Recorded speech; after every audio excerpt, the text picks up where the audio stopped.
Good evening. I'm Andre Kitt, Artistic Director for Journey Writers, Inc.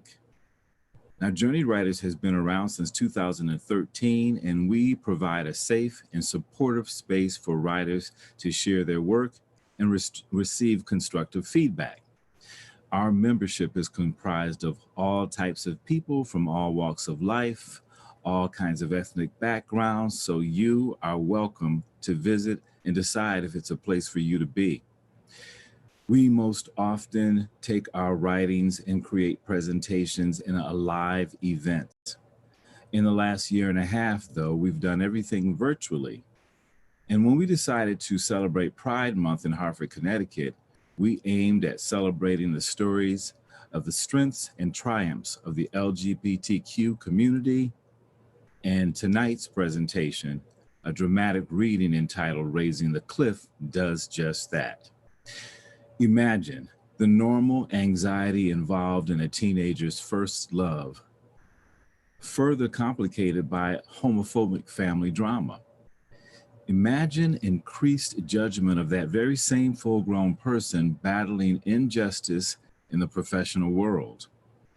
Climb the cliff of the life of Michelle Cliff, the profoundly prolific voice of civil rights and justice. Ladies and gentlemen, Raising the Cliff.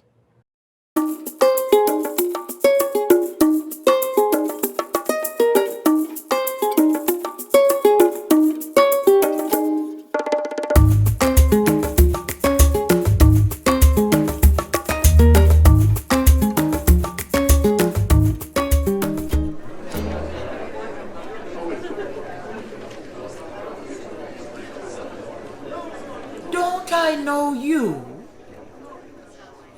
Did you work at Trinity College when I taught there? Denise, right?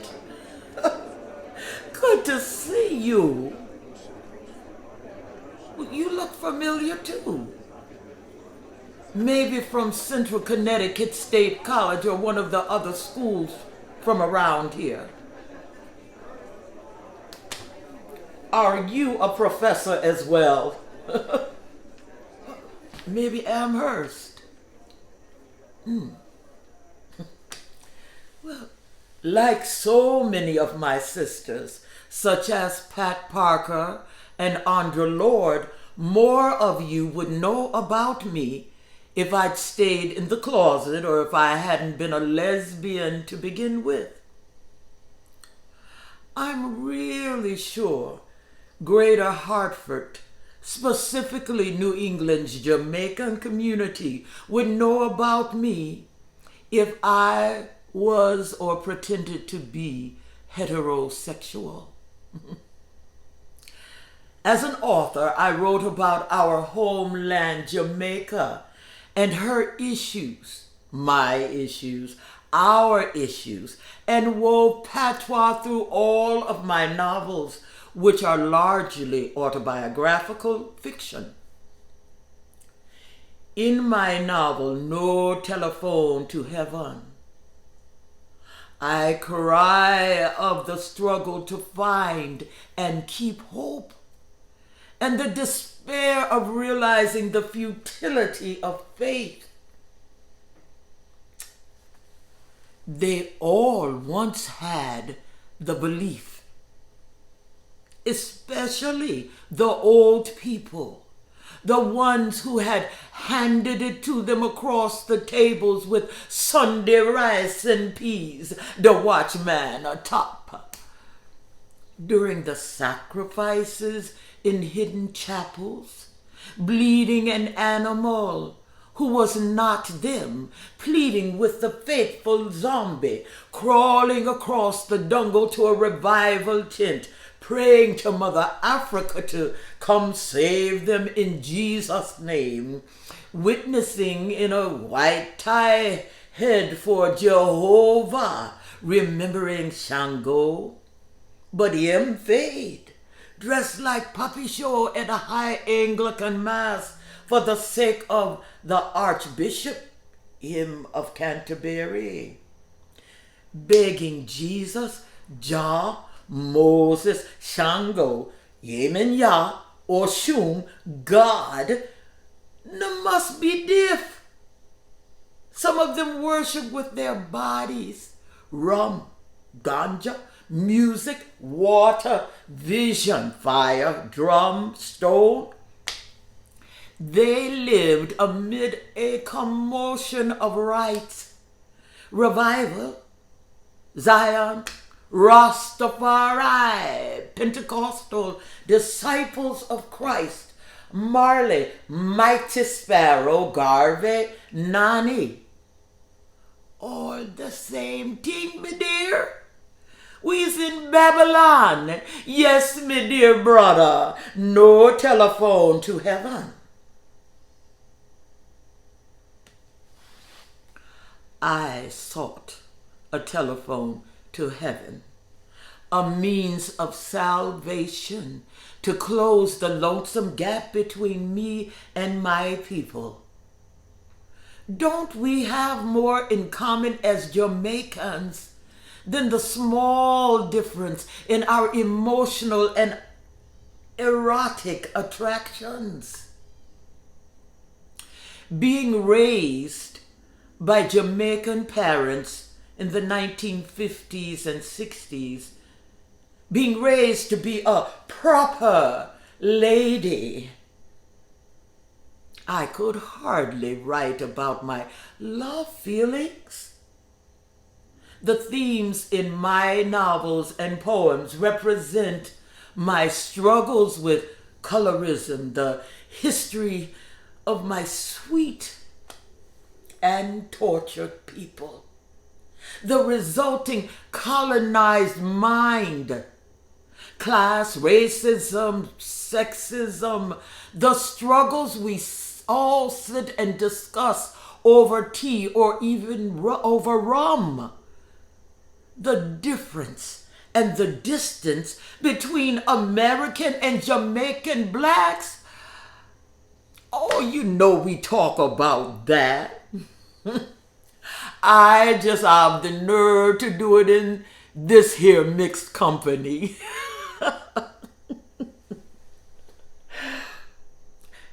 You have to talk about stuff, man. You know you have to talk to try to bring us together. Look at the shape we's in back home and in the U.S. Look at the condition of black people all over the world. Do we not need the skills and talents of all of us? I taught fiction writing, literature, English literature, and a course of black women writers at Trinity and contributed to the development of the Caribbean Studies program at the University of Hartford.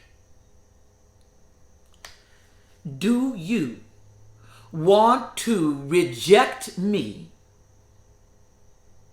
eliminate me because of who I love? I feel as if I have been exiled by my own. No one invited me to speak during Caribbean History Month in June. I feel like I've been drawn and quartered. I was invited to speak at Pride events in the same month of June. Ironic that these two commemorative events take place in the same month. April was a busy month too. Women's History Month. White gays and women acknowledged and invited me. And I was appreciative. But I yearned to be invited home. In these places to which I was invited, they knew my work, but they did not know me. Jamaicans know me without introduction. When I went to these mostly white events, and claimed myself as a black Jamaican, it was not unusual for someone white to tell me that I was white like them. When I showed one a picture of my mother and sister, she replied, "That can't be your mother and sister." Talk about an arrogant sense of entitlement. I don't know my own family, but you do? Most black people have someone in their family with similar looks as mine. Black people did not tell me I wasn't black. They may have wondered or assumed, but once I claimed my identity, they did not question it. Now, on the other hand, they told me I could not, should not, and must not be gay, drawn and quartered.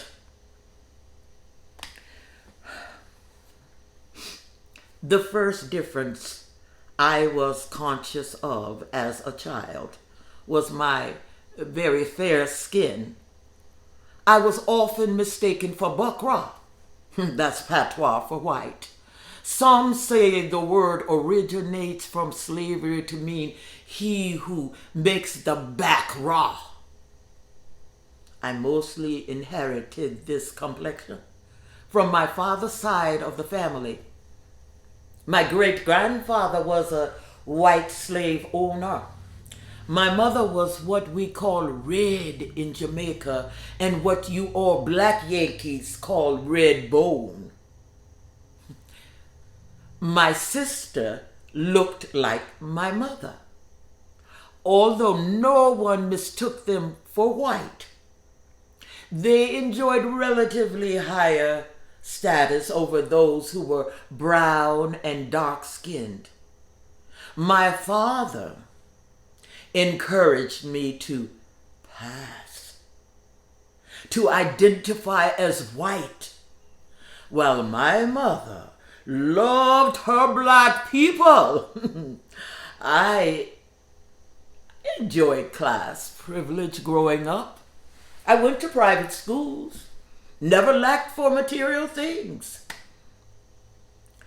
My parents and grandparents were landowners. Poor people lived on their land and worked for them.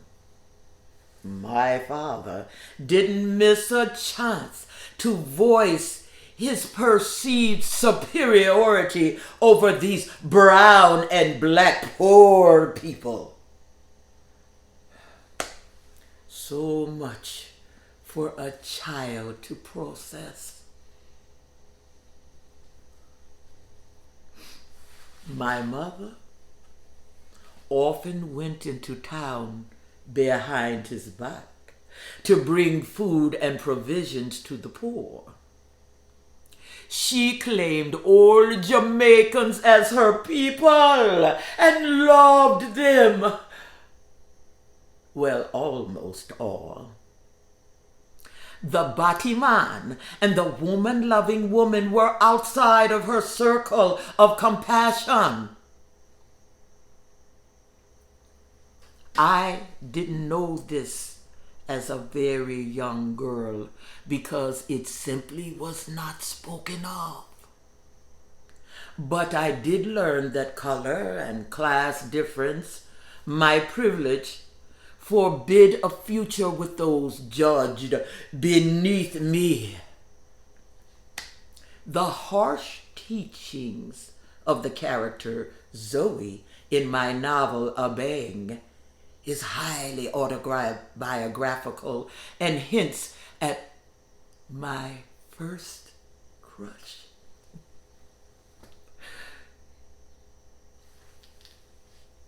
You don't know. Una is truly town gal. Una all go back to Kingston soon now. Una no realize me have to stay here.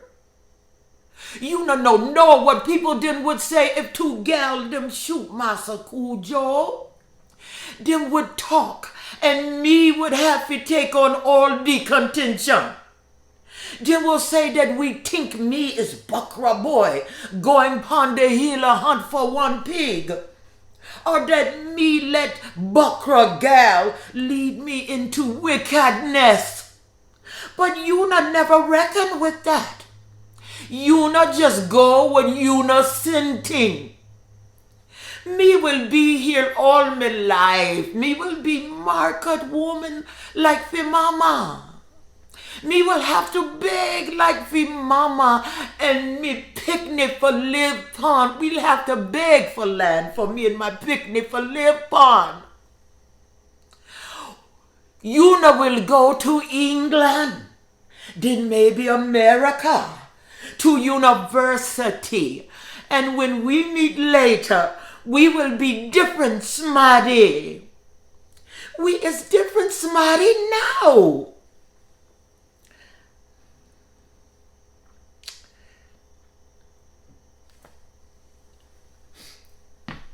Class and skin tone,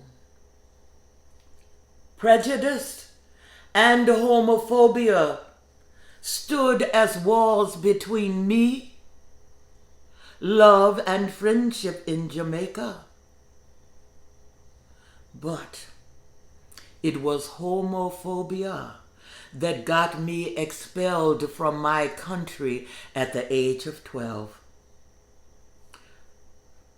I was going to a private school in Kingston while my parents lived in Montego Bay. I stayed with my aunt weekends and holidays. My first love crush was on my schoolmate, and I wrote about her in my diary. I don't know if the school, my aunt, or both suspected my love for her. But all of a sudden, my parents drove all the way from Montego Bay, broke into my room searching for my diary. My aunt had apparently read it and alerted my parents. They dragged me onto the veranda and made me sit with my sister and several of my relatives while they read the diary out loud.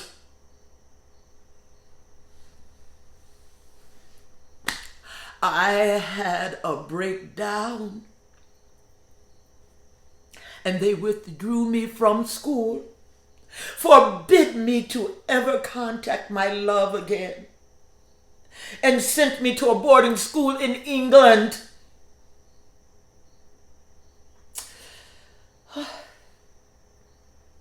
For the first time,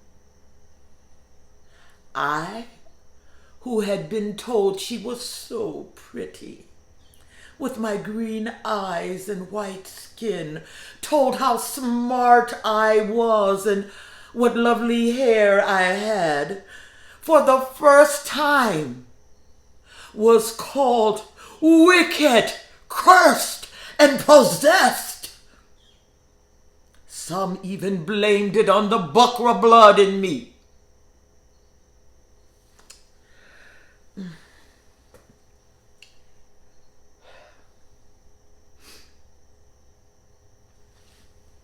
What was your first crush like? Do you remember it and smile inside, giggle a little, and close your eyes? Mine resulted in trauma that blocked my ability to write about my emotional, erotic orientation for 20 years. Well, I never forgot what she looked like. I forgot almost everything else about our relationship. As I dared to write about it far from Jamaica, living here in New England in the 1980s, memories reestablished themselves as I claimed myself and my voice. I had to write about every part of myself, lest I lie drawn and quartered like a disobedient slave, held up as an example. I wrote to search for and nurture my sanity. I brought my homosexuality from subtext to leading statement. It brought me forward to out and proud.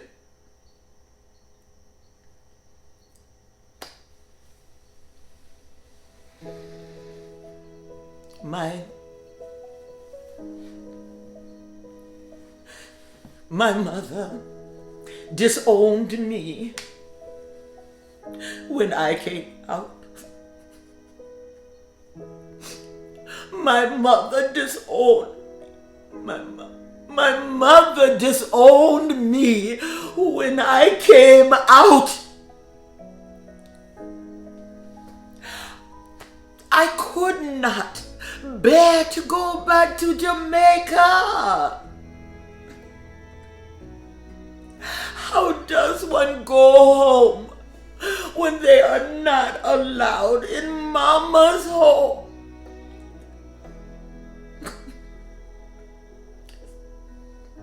There is no home. Yet I missed home.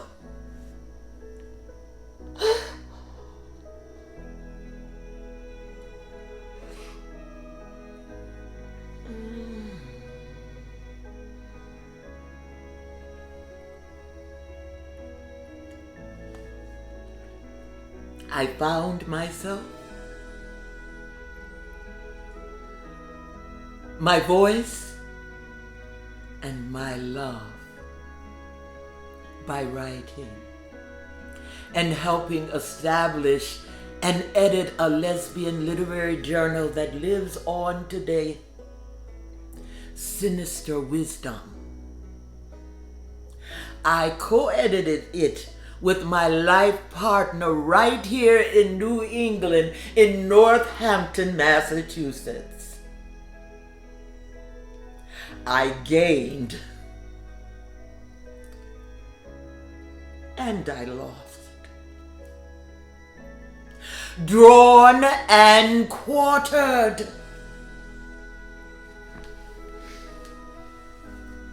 I died at the age of 69 from liver cancer. Just couldn't filter out the toxins. Yes, me brother, we is in Babylon and there is no telephone to heaven.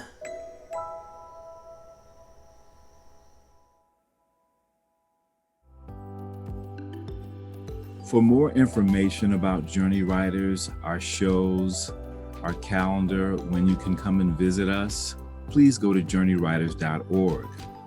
To see more of our works, go to our YouTube channel. To make a tax-deductible donation to Journey Writers, Inc., go to our website, journeywriters.org. We'd like to thank our sponsors for our entire Pride series for September, the Hartford Pride Committee and Comoros Cultural Corner. Please join us for the next installment of our series on September 17th, when we will present the dramatic reading of the play entitled Kathy's Secret. Thanks.